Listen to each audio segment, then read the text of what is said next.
Hey there, it's Tom Ryan, founder and CEO of ICR. Before we get into the next episode, I wanted to ask that you subscribe to the show.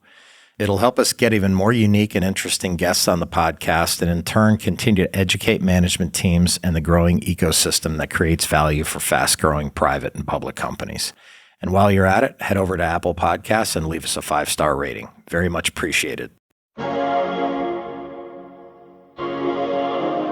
To your point, the companies that we work with, they inherently are ESG stories. Going from internal combustion vehicles to EV vehicles is inherently something that checks the box from an environmental perspective. And so I think they have arguably a bigger opportunity set, but also there's more to it than just on the surface of doing the right thing. There's some nuances that are emerging that I think are really interesting, and we're helping our companies tell those stories.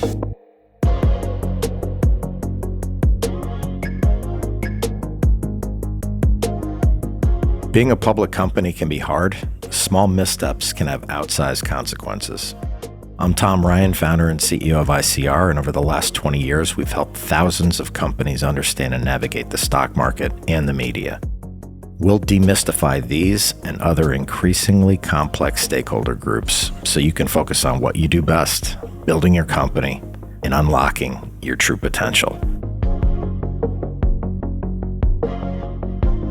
This is Welcome to the Arena.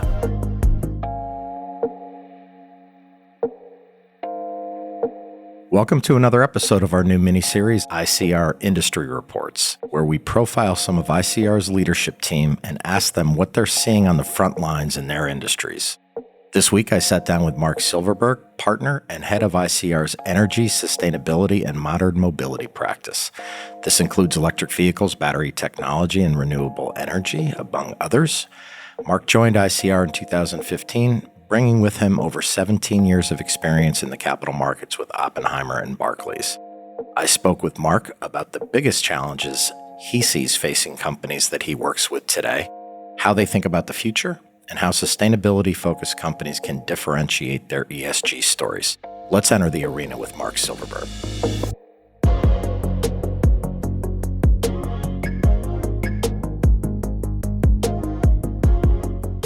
I went to school in upstate New York. I usually like to leave it at that and let people assume I went to Cornell, but I actually went to Binghamton University.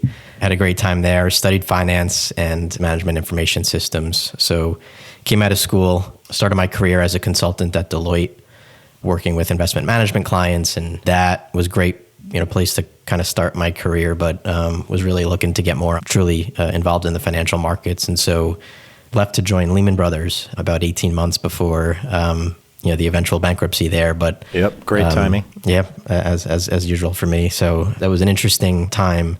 Made it through probably 20, 25 rounds of job cuts from the time of the bankruptcy to the transition to Barclays. But my time at Lehman and Barclays was great. I started out supporting one of the trading desks there and eventually transitioned to energy equity research.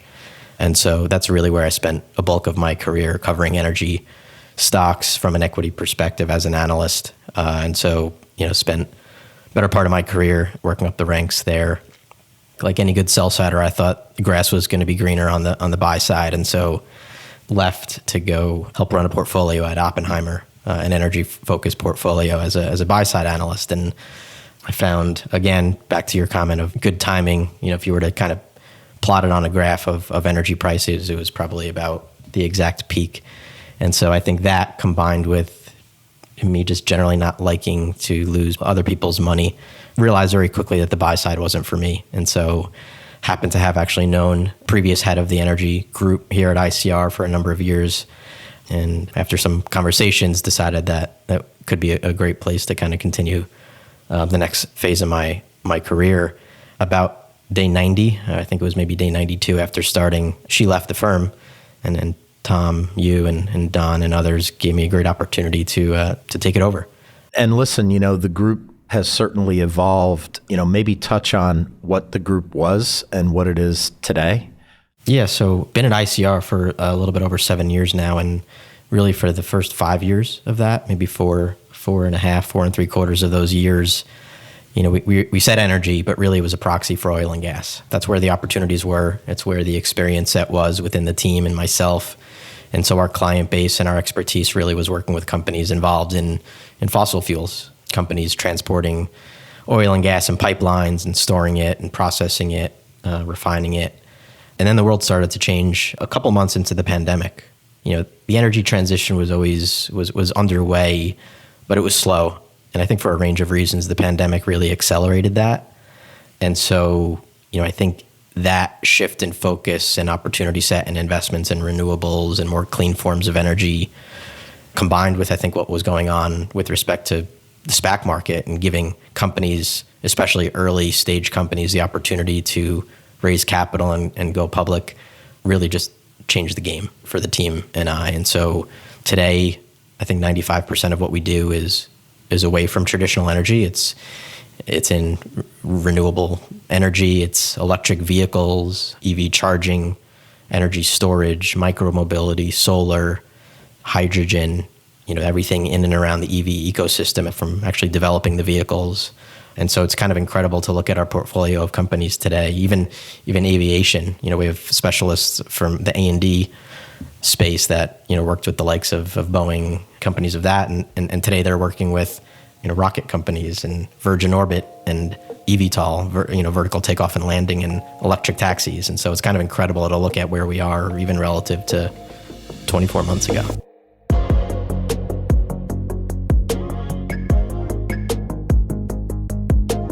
We've seen lots of disruption over the last 2 years, which can create both chaos and opportunity. Sitting here in the spring of 2022, there are even more external factors at play with war in Europe, inflation, and supply chain issues. I asked Marc about the challenges he sees facing his companies, how he works with them, and how he engages on those issues.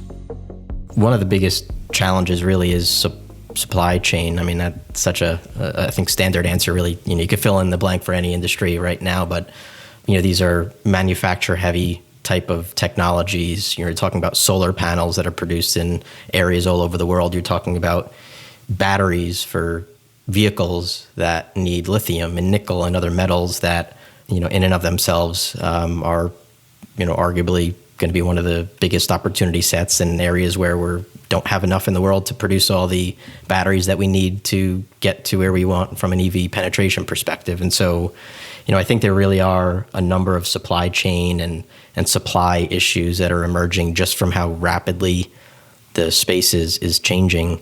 Honing in maybe a little bit on EV charging, we do a lot of work both as a group and as a firm with companies that are involved in the charging perspective. And there's really two forms of charging, right? There's the charging that you could do at home. And if you buy a Tesla, you get a $1,500 Tesla Connect in your garage. You could plug that into a standard plug for the most part. But then there's the fast charging, right? And so the whole network of the United States needs to be replugged so that you can go on a trip from, New York to Florida and be able to stop along the way without running out of battery. That infrastructure doesn't exist today, especially in parts of the country. And so there's a lot of capital being deployed to developing that. I think a lot of the issues that those companies are seeing is regulatory related. It's not so easy to build that type of infrastructure. It needs to be kind of connected to the grid.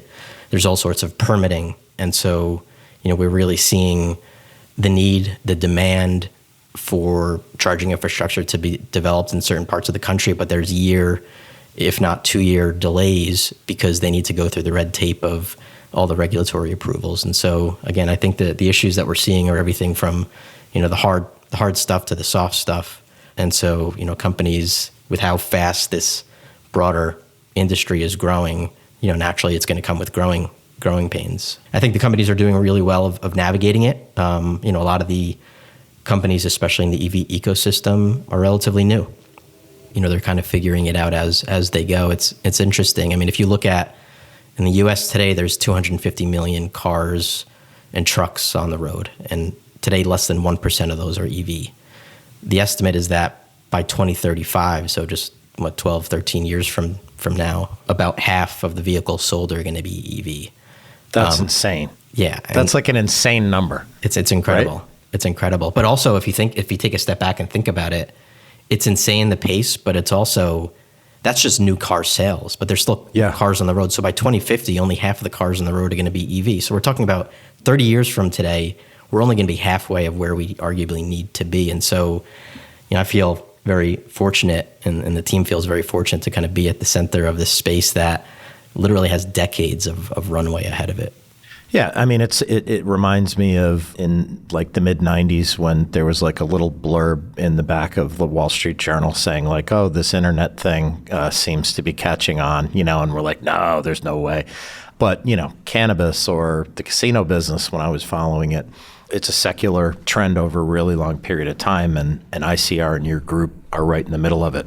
Question for you, given the volatility of the companies, because they're in an industry that's dynamic and changing and very difficult sometimes to measure in 90-day increments. When you look back over a period of, multi-quarters and years, there's usually amazing progress in every business. But like, how do you advise the CEOs that you deal with on how to talk about the future in an environment where so much is out of your control?